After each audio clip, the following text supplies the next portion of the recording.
touch, I could with just one touch, I could feel my body give it. Assalamualaikum warahmatullahi wabarakatuh. Halo teman-teman semua, kembali lagi dengan saya Ulfa Hulanda. Saya adalah mahasiswa dari Fakultas Hukum Universitas Eka Sakti Padang. Saya diberikan tugas oleh Bapak Dr. Herman Bahir SH.MH yang mengampu di mata kuliah Sosiologi Hukum. Seperti video saya sebelumnya, saya sudah sempat membahas tentang Undang-Undang Hak Asasi Manusia Pasal 99. Dan sekarang saya akan masuk ke materi baru, yaitu korupsi bersarang di ranah tubuh pengadilan.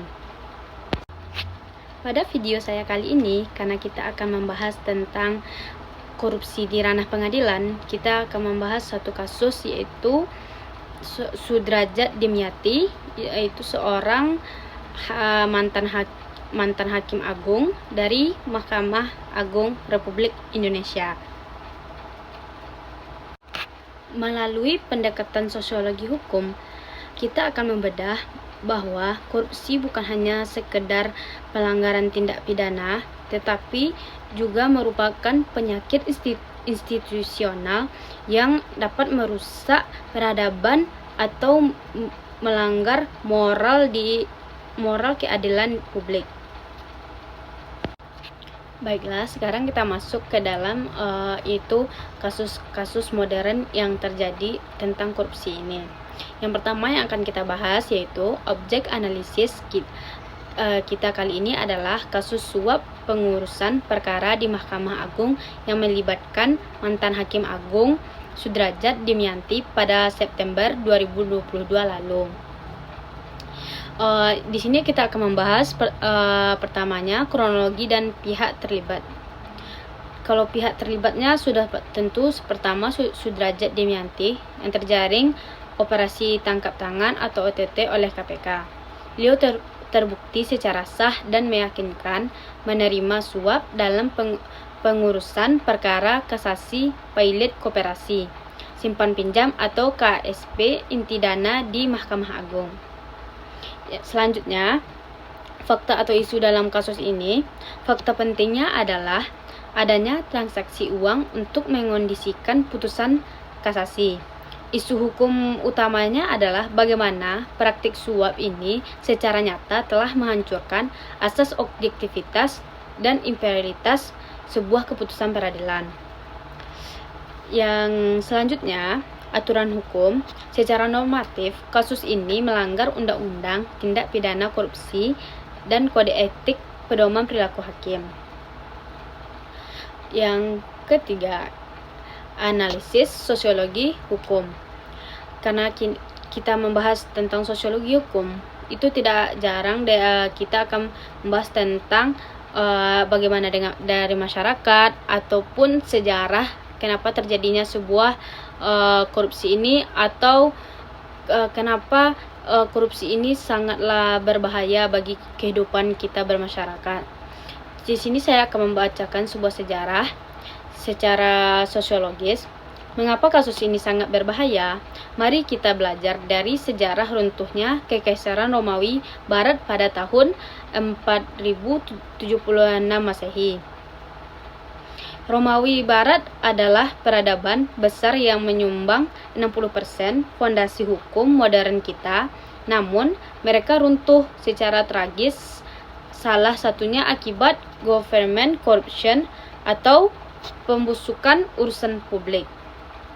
Di Romawi kuno, jabatan publik diprivatisasi menjadi ajang berburu rantai. Kita bisa melihat contoh nyata pada ketamakan pejabat seperti Lupicinius dan Maximus yang memicu pemberontakan besar, serta Gubernur Ferenc yang menggunakan hukum dan peradilan untuk memeras masyarakat kecil.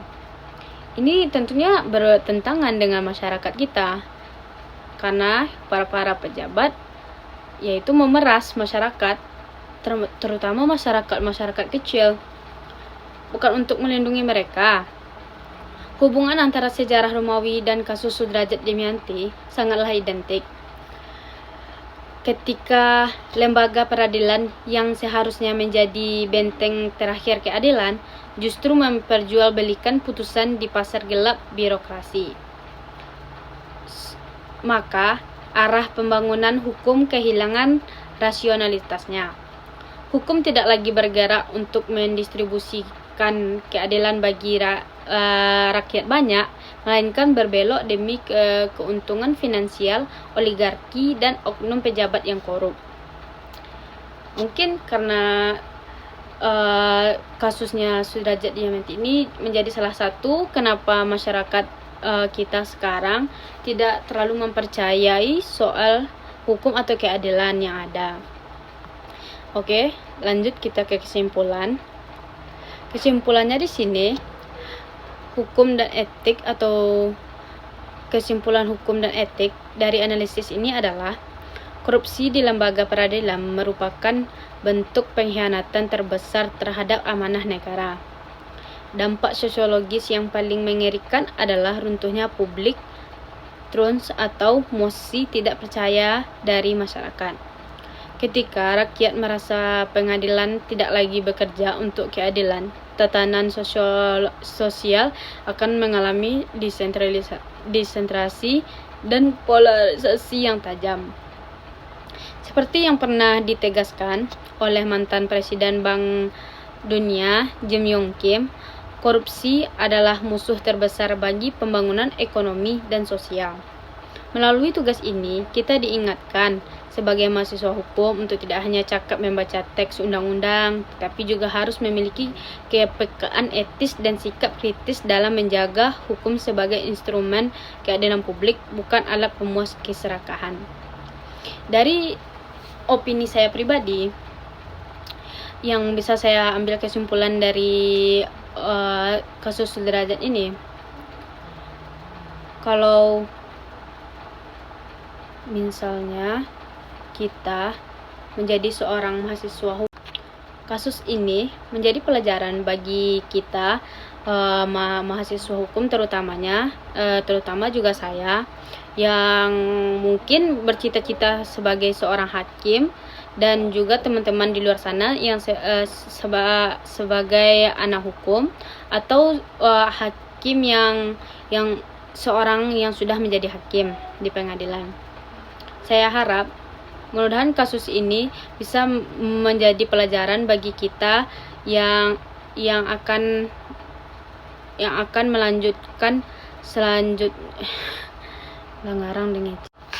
Untuk opini saya pribadi yang bisa kita lihat di dalam kasus Sudrajat ini, itulah alasan mengapa masyarakat kita sudah tidak atau sudah kurang kepercayaannya terhadap hukum, karena seorang hakim saja yang harusnya penegak hukumnya atau yang membela keadilan, yang